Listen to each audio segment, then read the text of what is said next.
What's up mga tol? So for today's vlog, ang pag-uusapan natin ay about sa hindi naman bago, no? Lumang model kasi siya, pero bagong bili siya. Kaya sa madaling salita, ito ay about sa bagong luma na motor na airpot. Sa airpot ko kasi dati, naka ano yan, Honda Wave, XRM. Kung ano lang yung dumating sa amin, yun yung motor niya. Wala siya yung motor niya talaga tulad ko nito nung binili ko to. Ito talaga yung motor ko. Siya wala, kung ano lang magamit, kung ano lang meron, yun yung motor niya. Kaya alam naman natin, kapag ka nagra-ride ka talaga, kapag ka nasa dugo mo talaga ang pagra-ride, no? Hindi po pwedeng wala ka nung motor mo talaga nasa iyo mismo. And si airpot, hindi siya mahilig magkarga ng motor, hindi siya mahilig magpabilis, hindi siya mahilig mag-modify ng malaki sa makina. Puro ano lang siya, puro accessories lang. Hindi siya mahilig gumalaw ng makina dahil the more na galawin mo ang makina, the more na takaw sabog yan mga tol. The more na magkalikot ka dyan sa loob na yan, the more na malaki yung risk na magkasira siya ng mabilis. Kasi example yan mga tol, kapag ka ang motor mo is nasa example 150cc, nabibiting ka na, ang ginawa mo kinargahan mo, the more na malaki ang karga niyan, the more na malaki ang risk na sumabog yan. Kaya halin tulad natin sa goma, example yung goma, di ba? Goma siya, bilog lang siya, hindi siya nababatak. Ngayon, ang equivalent nun is all stock. Isipin mo na lang, pag kinargahan mo siya, yung goma, mababatak yon. Ano ang mangyayari kapag ang goma is laging batak o laging hila? Syempre, the more na hila siya, the more na batak siya, the more na mas mabilis siya maputol mga tol. Ganon din sa motor. The more na hapit ka lagi, the more na kargado yan, the more na mas mabilis sasabog yung makina mo. Sasabihin ko sa inyo mga tol, napakalayo ng diferensya ng motor ko sa motor ng airpot ko, lalong lalo na sa riding position. So gusto nyo na ba makita mga tol? Pakita ko na nga sa inyo, no? 3, 2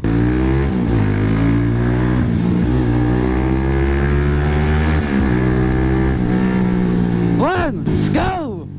At ayun nga mga tol, ano? Pasensya na kung medyo malakas siguro ang wind noise, no? Saka dahilan ng inipit ko lang yung mic, no? Hindi ko lang saan ko talaga dapat siya ilagay dahil medyo masikip ang dito sa front part ng JPX helmet, no? So ayan, nakikita nyo, meron naman tayong bagong dala mga tol, ano? Ang pangalan nito is Arn, no? So ito yung sinasabi ko motor na airpot na na-score niya lang sa napakababang halaga pero complete papers, no? Dapat din natin kasi pinag-uusapan yung mga presyo na medyo confidential kasi yan eh. This is a cruiser bike, no? Para siyang Harley Davidson, ganun ang itsura niya, no? Ang maganda sa bike na to, no? Hindi niya sasabihin kung wala na siyang gas. Bahala ka maubusan ng gas. Ayan, nakikita nyo tong JPX helmet. Pasensya na, medyo matagtag yung akaso, no? Medyo lumuwag kasi yung bracket nya, no? Hindi pa namin naayos to. Kung gusto nyo tingnan yung yung pinaka itsura ng motor, so papakita ko sa inyo. Let's go!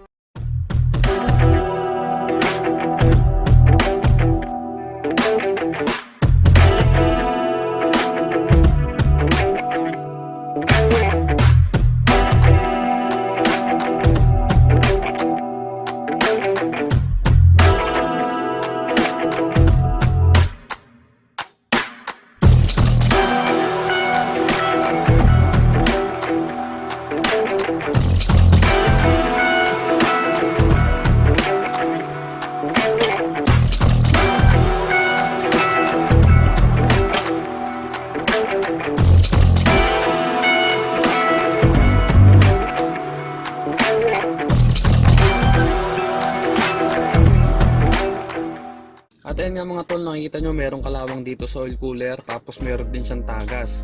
Dito rin sa cylinder head niya may tagas din. Then marumi siya yung makina niya, yung carb medyo nag-overflow pa yan pero kaya naman ayusin. Then yung dito niya sa front shock may tagas din niya, may leak. Then yung mugs niya is nakita niya medyo marumi rin, yung tapalodo. Yung ayan, Terminator 200, Loncin Terminator. Then yan, sa niya dual exhaust, marami pa rin talagang tagas dito sa cylinder head. Kailangan linisin, kailangan ayusin.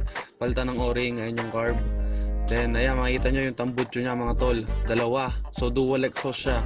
Single cylinder, dual exhaust, hindi hinate talagang dual exhaust. So makikita nyo, Loncin mga tol, legit na Loncin, isa sa pinaka trusted na China brand. So ayan yung itsura niya, ayan, ang laki ng makina mga tol, nakita nyo. Medyo marumi din dito yung panel gauge niya, yung ganyan yung voltmeter niya, medyo may kalawang, speedometer may kalawang din, yung RPM niya medyo may kalawang na rin yung mga tornilyo. Linis lang naman yung mga tol. Yung side mirror niya, ang pangit, pang modern. Ayan, nakita nyo, pwede pa man nalamin sa headlight mga tol. Ayan yung pinakabuong motor, nakikita nyo mga tol. Maayos na maayos pa siya, ang ganda ng tindig, madumi lang talaga. So walk around lang tayo, ayan nakikita nyo. Napaka smooth ng pagkakagawa sa kanya mga tol. Umaayon yung kurba. Para siyang modern bike mga tol, pero lumang-luma na to. Loncin Terminator 200, single cylinder, dual exhaust. So tara mga tol, walk around natin to. At ngayon nga no, nakita niyo yung buong itsura niya mga tol. Nakita niyo na meron pa siya mga tagas-tagas, meron pa siya mga leak kung saan-saan. Yung carb niya nag-overflow. Wala naman ang ibang problema maliban doon. Normal naman yun sa second hand mga tol. At ang maganda dito is yung makina niya mga tol, Loncin. Nakita niyo kanina yung badge niya, yung emblem niya. The engine itself is Loncin. Kilalang kilala yan, na isa sa pinaka-reliable na China brand. So smooth na smooth pa siya manakbo mga tol. Nakikita niyo, relax na relax ang aking position no. Cruiser type na body positioning no. Para lang tayo nakaupo sa sofa at may hawak na handlebar no. Narinig yung pipe niya mga tol? Naririnig nyo? Maganda rin ang tunog nito. So as usual, pupunta lang tayo sa medyo liblib na lugar. So sa gilid ng SM, wala naman tayo ibang pinupuntahan na lugar dito no. Hindi pa namin siya pwedeng ilayo kasi nakita nyo yung tsura niya. Nakita nyo kanina sa video, napakadungis niya, napakarami niyang leak, may mga taga siya no. Pero all in all, wala namang problema no. Oh, may hatak pa mga tol. Goods na goods pa. Woo! Sarap, bagong-bago na naman sa akin tong gantong experience no. From sport touring to cruiser bike. So real quick mga tol, real quick. From sub-sub to angat. So angat lang tayo mga tol, angat at abante lang no ang dapat nating igalaw no. Wala nang iba, tataas at pababa lang naman eh. Napakadali kontrolin ng motor na to. Walang kahirap-hirap i-maniobra. Chill-chill lang tayo.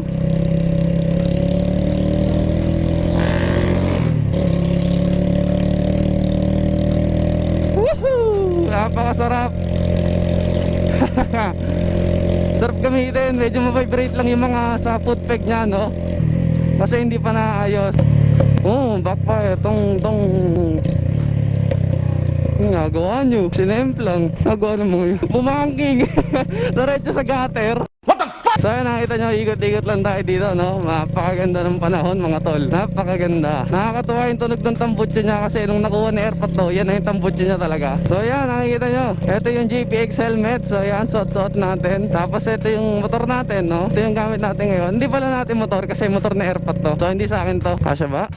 Oy, kasya tayo doon. Same as usual, yung cambio niya is 1 down 4 up. Wala naman pinagbago, same na same kay Chonsa. Ang nakakatuwa lang dito is napaka-komportable ng handlebars niya no. Walang kahirap-hirap i-maniobra mga tol. Napakadali niya i-drive. Then nung nakuha siya ni Airpat, ang gulong niya sa likod is IRC tire. May brand din yun no. Medyo madulas daw yan pero okay naman yung brand na yan. Tapos makapal pa, talagang lubog pa yung piso, 5 piso. Lubog na lubog pa mga tol. Napakasarap gamitin ng motor na to. Wala kang re-reklamo dito kahit mag long ride ka ng isang buong linggo straight, hindi ka mangangawit. Uy, yawa, nalubog ako. Woo! Kahit second gear lang, enjoy na enjoy ka na dito mga tol. Nakakatuwa gamitin. At ang napakaganda doon is yung makina niya is Loncin nga. Sinasabi ko kanina pa no, Loncin. So maraming pyesang makukuha. Alam ko pang TMX. Basta kahit na anong pang tricycle, alam ko papasok sa makina nito. So wag niyong hanapan ng top speed ng cruiser bike. Isa yan sa mga rule na nabasa ko sa group no. Ang cruiser bike hindi hinahanapan ng top speed no. Meron namang ibubugang top speed pero hindi yun yung pinaka main na specialty ng mga cruiser bike. Ang mga cruiser bike is yan, torque demon. So mga cruiser bike is talagang panghatakan, pang-arangkadahan. Woo! Screamer, ang ingay oh. Medyo nahirapan ako magsalita kasi yung mic nakaupong sa bibig ko. So ang pangalan nga pala nito dapat is COVID. Ako nagpangalan dito COVID. Kaso nga lang, hindi man ako may-ari. So ang pinangalan na Airpat is Arn. Yung motor ko, Chonsa. Yung motor na Airmat, Bitlog. To, motor na Airpat, Arn. So yan, bago nang lalabas na naman sa channel to mga tol. Abangan nyo kung anong gagawin ko dito. Abangan nyo kung anong gagawin namin dito. Abangan nyo kung paano namin i-restore to mga tol. Restore, linis, pintura, lahat-lahat ng mga dapat gawin mga tol, gagawin namin dito. Abangan nyo. Wala namang problema sa makina niya eh. Yung sa lakas, yung sa hatak, wala namang problema talaga eh. Wala tayong busina. Naknagtokwa. Nung binaba yung makina, kaunting kalikot lang sa mga wirings kasi nginatkat ang daga doon sa previous owner. Natambak lang kasi siya. Sayang naman kasi. Then nakita ni Airpat, in-score niya na. Nung kinuha siya ni Airpat is hindi siya naandar. Ang ginawa ni Airpat is pinaandar niya mismo doon sa pinagkuhanan niya. Then sa kanya inuwi, nakasakay na siya. Solid na solid to mga tol para sa under 15,000 cruiser bike no. 200cc Loncin engine. Tsaka ang maganda dito, malambot pa rin yung cambio niya. Okay pa rin yung response ng throttle niya. Dilinis lang yung carb din. Okay yung mga preno niya, kaso medyo may leak dito sa unahan, no. Okay na okay pa rin mga tol, wala tayong problema dito sa motor na to. Maliban lang sa appearance niya. Tsaka kung talagang maarte ka, no, siyempre i-restore mo talaga. Tsaka hindi ako sanay kasi yung pa ako is naka forward, so ayan, naka-abante, no. Ichonsa kasi sa sport touring natin, nakalikot yung paa natin, so dito naka-abante. Talagang mas relax yung position natin, no. Hindi pa nagana yung speedometer niya, pero nagana yung voltmeter niya, tsaka yung RPM. We are revving now at 2,000 to 3,000 RPM, no. Ayun, no, nakaangat, oh. Kaso mabagal nga lang. So we are revving now at 3,500 RPM. Nagana pa mga tol, nagana. So yan yung helmet, baka gusto nyo tingnan, no. Sensya na at medyo maalog yung setup ng Akaso dahil sa bracket ko. Nagkakaproblema yung bracket, eh. Ganda ng tunog, oh. Ang makina niya ay single cylinder, pero kung makikita niyo yung butas ng black tulad ng pinakita ko kanina, dual exhaust siya. Hindi siya dual exhaust sa tubo lang, as in sa pinaka black legit na dual exhaust, hindi dual exhaust sa tubo. Nakita niyo kanina sa cylinder block mismo yung dalawa yung butas. Sarap! Dito ko na siguro tatapusin ang magpapakita kay Arn, no? At babalik tayo sa ating C200. Abangan nyo na lang mga tol, meron tayong restoration ito, mala Motopil. So shoutout Motopil, idol na idol ko rin yan. Napakalupit mag-restore yan at napakagaling ng mga video niya. So abangan nyo si Arn. Out! At ayun nga mga tol, ano, nakita nyo yung motor, nakita nyo yung kondisyon niya ngayon. Yun ay Loncin Terminator 200. So 200cc din mga tol. Pero ang pinagkaiba lang, no, kung nakita nyo kanina, kung di kayo nag-skip ng video, no, yung makina niya ay single cylinder pero dual exhaust. Isa lang yung piston niya, isa lang yung ano niya, isa lang yung cylinder niya, no. Pero yung butas ng exhaust niya, dalawa, pang 2 cylinder mga tol. Napaka solid nun mga tol. Narinig nyo din naman tumunog dun sa maiksing clip na pinakita ko sa inyo, no. Hindi siya katunog nito na isa lang ang tambutso. Marami pang dapat ayusin doon, marami pang kailangan ayusin, no. Marami pang dapat palitan, pero all in all sa engine okay naman siya. Meron lang knocking sound, no, kasi yung sa clutch housing niya is medyo, sabi ni Aeropat, medyo maluwag o medyo may tama na raw. Hindi pa naman namin siya aayusin talaga dahil wala pang budget. Probably baka mga ano, kailan ba ang bakasyon ko, kasi gusto ko siyang i-vlog din talaga ng restoration, yung parang malamotopil. Baka mga May o June magsunod-sunod ako ng vlog na i-restore yan mga tol. Pag na-restore natin siya, all stock lang, walang ano, walang kahit na anong modification sa makina. Kung may gagalawin man sa makina, siguro papalitan lang yung mga luma. Example nga nun, yung clutch housing maluwag na, papalitan lang ng mas maayos, mas bago yung mga linings, yung spark plug, i-tune up lang natin, change oil. The rest wala na, okay na lahat. Yung mga o-ring papalitan siguro, no, kasi medyo may taga siya, nakita nyo rin kanina sa bandang ulo sa cylinder head. Then yung carb, okay naman kasi yung carb nun, medyo nag-overflow lang. Siguro linisin lang natin para mas maging okay talaga yung takbo niya. Dahil siya ay cruiser bike, hindi mo kailangan ng mabilis, lalo na pag cruiser, hindi mo kailangan ng mabilis mga tol. Sa ganun ka-relax na posisyon, no, salo mo lahat ng hangin. Wala kang aerodynamic nun mga tol. Pansinin nyo, yung mga naka Harley Davidson, ang lalakas ng motor nun, mga V-type engine yon, ang lalakas ng torque, ang lalakas din ng, may top speed din yung kahit papano, pero hindi sila natakbo ng sobrang bibilis. Dahil nga kapag ka naka-cruiser bike ka, dapat takbong pogi ka lang, kasi literal na pogi yung dala mo. Pero ang pinakamaganda talaga doon mga tol is yung makina. Napaka-solid ng makina nun. Nakitang-kita nyo naman mga tol, Loncin. Naalala ko dito yung dalawang bata, binigyan ko ng sticker mga tol. Kung napanood nyo yung vlog ko about sa JPX helmet, sila yon, dalawa sila dito. Dito yun eh, ayun o, dyan o, sa skinita na yon. Ang masarap talaga doon mga tol, yung comfort, talagang napaka-komportable niya. Yung comfort mo para ka naka-scooter, pero yung lakas niya para ka naka-C200. Yun yung pinaka malapit na mayahalin tulad ko mga tol. Yun yung pinaka magandang comparison na pwede kong masabi. Upright position handlebar, no? Then yung lakas ng makina is 200cc. So ilan naman mga tol, no, abangan nyo na lang yung pagre-restore namin kay Arn, no. Sa lahat ng mga bago sa channel ko, no, huwag kalimutang i-hit ang subscribe button at ang notification bell. At sa mga solid subscriber at viewers na patuloy na sumusuporta sa channel ko, no, maraming salamat sa inyo. Hindi ko kayo kakalimutan mga tol. Abang-abang na lang sa mga susunod ko pang vlog, no, kung may mga nanonood. Hanggang dito na lang siguro to mga tol, no. Maraming salamat sa lahat ng mga solid subscriber. Sa mga bagong viewers, subscribe kayo mga tol. Para mga vlogs, ride smart, be safe, peace out. At ayun nga, no, andito tayo mga tol para mag-shoutout, no. Shoutout kay PIZZZZZ, idol shower out. So shoutout sa iyo PIZZZZZ. Matagal na tong shoutout niya na to, no. Ngayon ko lang na shoutout sa vlog ko na to kasi nagpa-shoutout siya last vlog. Kaya kung gusto niyo magpa-shoutout mga tol, comment lang kayo sa pinaka previous video, sa pinaka bagong upload, no. Panoorin niyo na rin, mali niyo makatulong sa inyo, no. Then comment kayo ng idol pa shoutout. Abangan niyo next vlog, next Saturday i-shoutout ko kayo. Then shoutout din dito kay Siegfried Lawrence. So natuwa lang ako sa comment niya, hindi naman siya nagpapa-shoutout. Sabi niya kasi, thank you Paps, buti na panood ko to, mahalagang malaman to ng ibang beginner tulad ko. 1 month old pa lang sa 200x ko.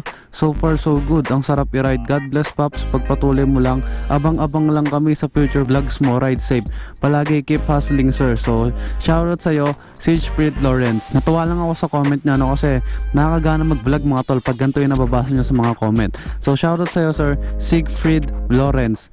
So shoutout din dito sa kamag-anak ko, no. So nakakatuwa dahil nung una yung mga pamangkin ko lang yung nagba-vlog, nagbi-video, no. Then ginawa ko sila ng logo. Ngayon, meron na silang sariling YouTube channel. So shoutout sa Villarwell Fam, ayan nasa screen. Subscribe kayo mga tol. Wala namang mawawala kung magsusubscribe tayo sa kanila, no. Tulong na lang din natin sa kanila, no, para ipagpatuloy ng mga pamangkin ko yung mga ginagawa nila. Kasi pag nakita nilang maraming nanonood sa kanila, gaganahan sila gumawa ng mga video. Ang mga ginagawa naman nilang video is walang mali. Okay na okay yung mga content nila. So shoutout Villarwell Fam. Yun lang naman mga tol, no. Maraming salamat sa lahat ng mga sumusuporta. Out!